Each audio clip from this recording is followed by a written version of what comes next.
The Legend of Zelda series has always been weird, but even more than 25 years since its debut, The Legend of Zelda Link's Awakening might just be the weirdest.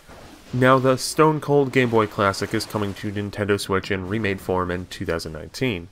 The jury's still out, however, and in the wilds of the internet, debates are raging about the distinctive graphical look and the perils of fixing something that isn't broken. I, for one, am optimistic. It appears to be the same team behind the phenomenal A Link Between Worlds, and that art style is spectacular.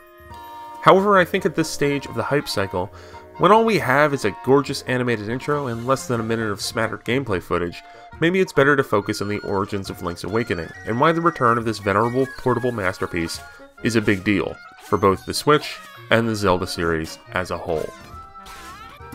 Link's Awakening started as a lark, as Nintendo developers messed around on Game Boy dev kits in their downtime surrounding the creation of The Legend of Zelda: A Link to the Past on the Super Nintendo.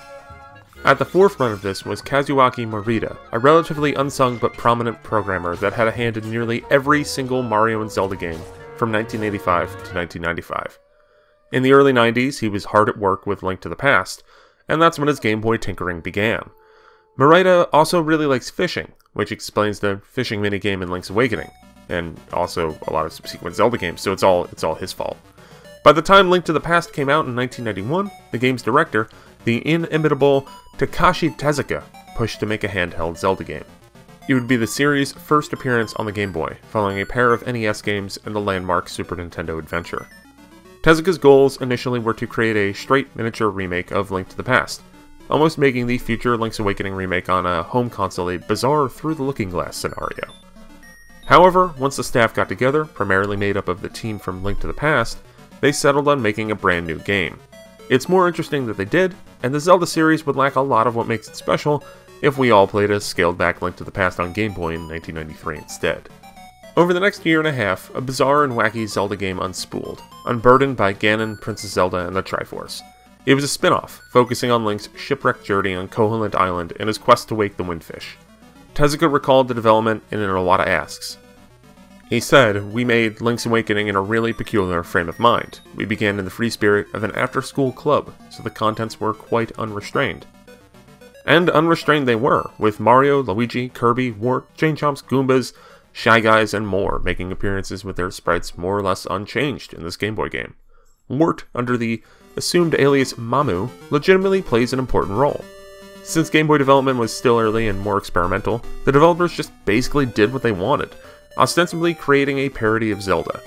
When talking with the late Nintendo president Satoru Iwata in an Iwata Asks, Tezuka can't even recall if they asked for permission for any of these characters. It's extremely likely they just used them without any clearance.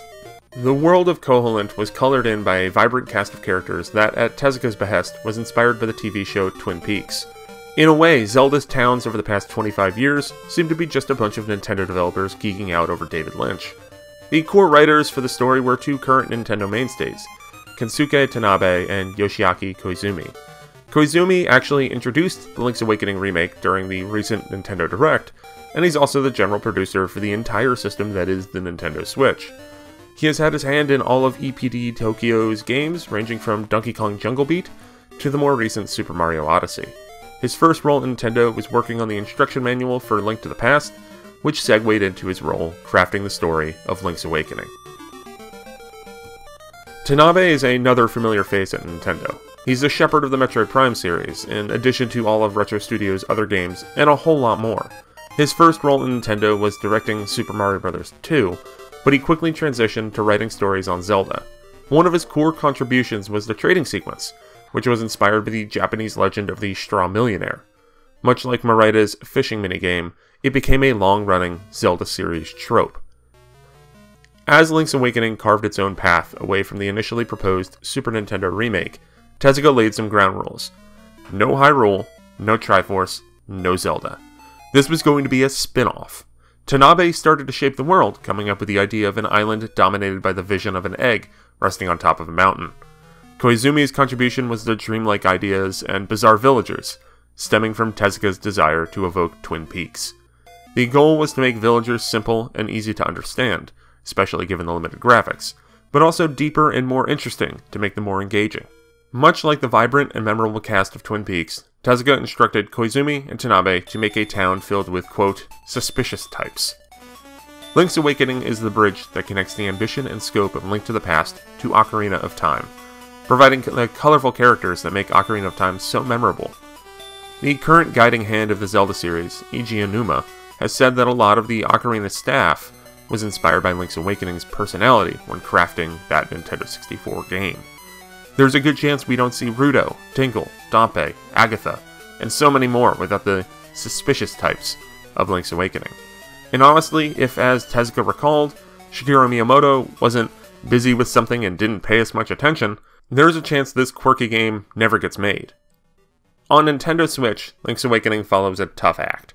It's the first main Zelda game following Breath of the Wild, which might actually play to its benefit. The more compact Game Boy influenced design might serve the same role as it did in 1993. Following a masterpiece and landmark game in Zelda history, it might recall clever world building and familiar puzzles while refilling the minds of the series creators to get ready to unleash the next original mainline Zelda game. It's also the first time 2D Zelda has found its way onto a TV in about 15 years, which might be one of the Switch's most enduring legacies, as primarily portable series are making it to the theoretical big leagues. The reinvention of the entire series found in The Legend of Zelda Breath of the Wild, and the success it found likely means the Zelda franchise will never be the same again.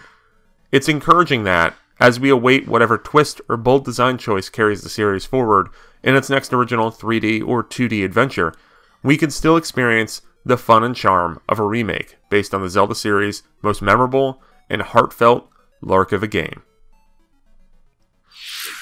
So, what did you think? At long last, 1993's Game Boy classic, The Legend of Zelda Link's Awakening, will find new life on Nintendo Switch. After 26 years, it has been reborn as a new experience, and we'll have more to say in the future. Please look forward to its release. If you enjoyed that video, be sure to check out more. We're going to have more thoughtful discussion and analysis and all that jazz of Link's Awakening and Mario Maker 2 and everything else revealed in that Nintendo Direct and to be revealed in the future, or even in the past. We also have a lot of reviews, so check those out at this channel. We are Nintendo World Report. This is Nintendo World Report TV. We also have a website, nintendoworldreport.com.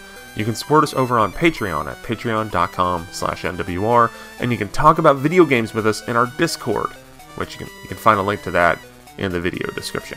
Thank you so much for listening and watching. Bye.